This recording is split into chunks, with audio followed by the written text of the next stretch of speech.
Selamat sore teman-teman. Kami dari kelompok 2 beranggota saya Ethan Jin Jadisno, presensi 12. Saya Vincentius Sasavero, presensi 31.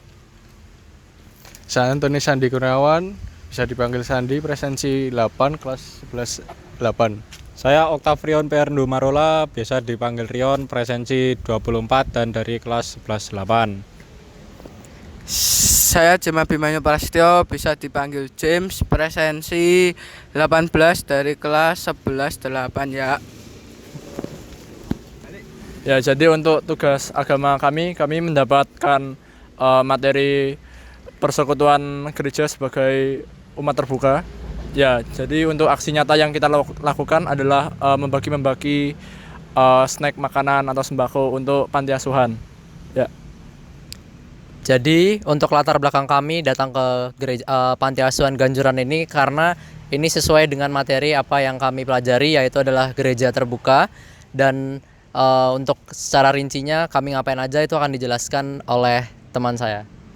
Ya, pengertian dari gereja terbuka adalah gereja hadir di dunia bukan untuk dirinya sendiri, tetapi gereja hadir untuk dunia dengan kegembiraan dan harapan serta kabar sukacita sehingga menjadi tanda keselamatan bagi dunia. Dan untuk contohnya kita mengambil kunjungan ke panti asuhan, kita membagikan sembako.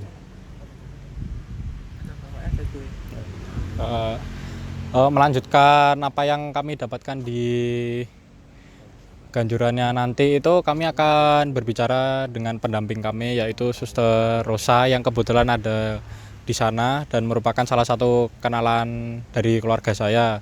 Dan di situ juga ada 3 anak kecil. Kenapa 3? Karena yang sisanya itu masih sekolah. Dan kebanyakan anak-anak yang di sana itu sekolahnya di Kanisius. Tapi tidak hanya anak-anak SD, SMP, SMA juga, ada yang kuliah juga. Ada yang dari Sadar, ada yang dari UIN, dan masih banyak lagi. Dan kebetulan anak-anak yang kami jumpai ini juga pernah bertemu dengan saya sendiri, tapi cuman beberapa kali karena dari keluarga saya sendiri yang sering berkunjung. Dan juga kami juga melakukannya di jalan-jalan sekitar sini yang dilakukan oleh salah satu teman kami, yaitu James. Ya, sebelumnya ke sini juga saya sudah melakukan pembagian seperti kayak makanan gitu di jalan lah. Ya, seperti itu. Ya, untuk pembagian makanannya kami tidak memiliki video yang panjang, dan karena ini merupakan minggu terakhir dari kegiatan kami yang sudah berjalan selama 1 minggu ini, kami juga tidak hanya mendatangi di Ganjuran.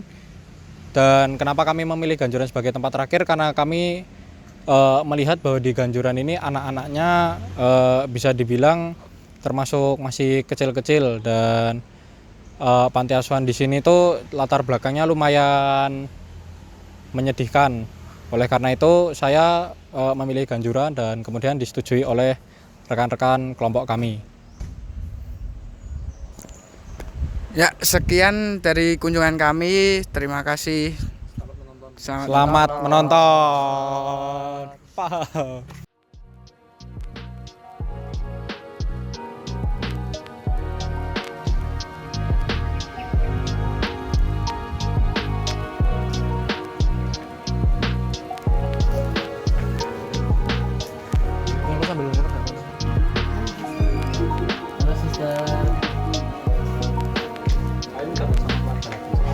Sama teman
Ya, setelah kami selesai berkunjung, ternyata benar yang sudah dijanjikan Suster Rosa, ada 3 anak di situ dan latar belakangnya juga sangat menyedihkan.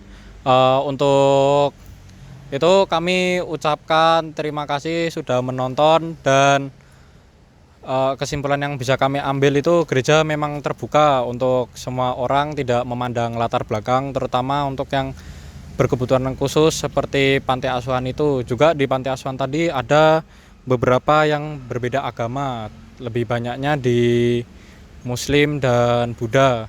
Dan yang untuk agama-agama yang berbeda di situ, kami sempat bertanya dengan suster dan ternyata mereka tidak memandang bulu sama sekali, dan juga mereka berteman layaknya teman masa kecil pada umumnya. Dan semoga dari video ini dapat menginspirasi semua orang di sekitar kita. Amin. Amin.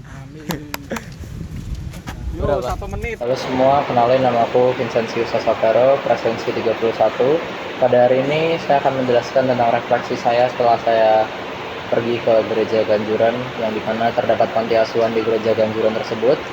Jadi tadi setelah saya ke gereja Ganjuran, saya bertemu dengan Suster Ros dan kami sharing-sharing tentang anak-anak di sana tuh ada siapa aja. Terus Suster Ros tadi tuh mengatakan kalau di panti asuhan itu ada banyak anak-anak dan ada banyak anak-anak juga yang berbeda agama seperti Islam, ada Katolik, ada Kristen. Nah, dari sharingnya Suster Ros tadi, saya bisa belajar kalau sebuah gereja itu sangat terbuka bagi semua orang, terus juga tanpa memandang latar belakang semua orang, terus juga dan gereja membantu semua orang tanpa memandang bulu. Dan dari semua itu saya bisa belajar dan saya ingin berkontribusi untuk menciptakan sebuah lingkungan yang dimana dan lingkungan yang tidak memandang latar belakang semua orang dan membantu semua orang tanpa memandang bulu. Sekian dari saya, terima kasih. Ya, setelah saya melakukan tugas barusan di Ganjuran bersama teman-teman saya, tugas ini mengingatkan saya untuk selalu merangkul semua orang yang ada dari latar belakang berbeda, cerita berbeda, tanpa memandang latar belakangnya mereka. Tugas ini menginspirasi saya untuk berkontribusi untuk menciptakan lingkungan yang inklusif dan penuh kasih. Terima kasih. Pengalaman saya melakukan aksi ini selama 1 minggu, saya merasa bahwa gereja yang terbuka sebenarnya itu bukan yang terbuka menerima orang yang membutuhkan atau orang yang berkebutuhan khusus tersebut. Ternyata gereja yang terbuka itu lebih ke arah menerima siapa saja tanpa melihat latar belakang mereka seperti ras, agama, suku, dan apakah mereka berkebutuhan khusus atau tidak. Melainkan dan juga gereja di sini berperan sangat bagus atau bisa dibilang sangat baik untuk orang-orang yang berbeda tersebut. Dan juga di dalam peran gereja di sini mereka tidak memandang bulu sama sekali. Seperti waktu hari ini kami ke gereja Ganjuran, di Ganjuran itu panti asuhannya ada yang beragama, anak-anaknya ada yang beragama Muslim. Mereka tidak memperlakukannya spesial atau membuli atau yang lain-lainnya, melainkan mereka menganggapnya seperti teman masa kecil mereka sendiri. Jadi pengalaman atau refleksi saya yang saya alami dalam berkunjung ke Panti Asuhan Santa Maria Ganjuran dalam 1 minggu ini, saya bersama kelompok melakukan tugas pendidikan agama dari SMA Kolese de Brito, dan pada hari terakhir saya dengan teman-teman saya satu kelompok berkunjung ke Panti Asuhan Santa Maria Ganjuran. Dari hasil kunjungan atau wawancara bersama dengan suster pengasuh Panti Asuhan, saya mendapatkan pemahaman mengenai gereja yang terbuka. Sangat terbuka yang ditubi adalah sebagai terbuka terhadap semua orang tanpa memandang agama, suku, ras, dan status ekonomi latar belakang dari anak-anak yang ada di panti asuhan. Mereka berasal dari berbagai suku dan agama. Ada yang berasal dari Kalimantan dan ada yang berasal dari Sumatera, bahkan ada yang berasal dari Flores. atau Papua. Mereka semua diperlakukan sama tanpa ada perbedaan. Anak-anak yang masuk ke Panti Asuhan Santa Maria berasal dari keluarga yang kurang beruntung. Mereka yang orang tuanya tidak mampu dan bahkan ada yang sudah tidak mempunyai orang tua. Mereka semua menjadi saudara dan berjuang bersama di panti asuhan untuk mendapatkan kehidupan yang layak termasuk pendidikan. Pengalaman ini semakin memperkaya pemahaman tentang arti gereja terbuka sebagaimana yang diajarkan Tuhan Yesus. Sekian refleksi saya atau pengalaman saya yang saya alami selama 1 minggu berkunjung ke Panti Asuhan Santa Maria Elizabeth, Santa Maria Ganjuran. Halo semua, perkenalkan saya Antoni Sandi Gunawan, presensi 8. Pada kesempatan kali ini, saya akan merefleksikan terkait kunjungan untuk aksi nyata saya dan kelompok di Gereja Ganjuran. Di Gereja Ganjuran ini terdapat panti asuhan. Pada kunjungan kali ini, Suster Ros sharing terkait panti asuhan tersebut. Beliau menjelaskan di panti asuhan ini terdapat beberapa anak yang memiliki agama yang berbeda.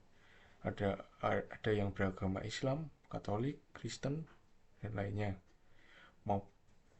Dari sharing ini, saya bisa belajar sebuah gereja itu sangatlah terbuka untuk semua orang dan tanpa memandang latar belakang agama seseorang ataupun ras dan suku. Dari semua itu, saya belajar untuk lebih meningkatkan toleransi dan respek saya dan saling belajar satu dengan lainnya, dan juga untuk membangun keadilan. Sekian, terima kasih.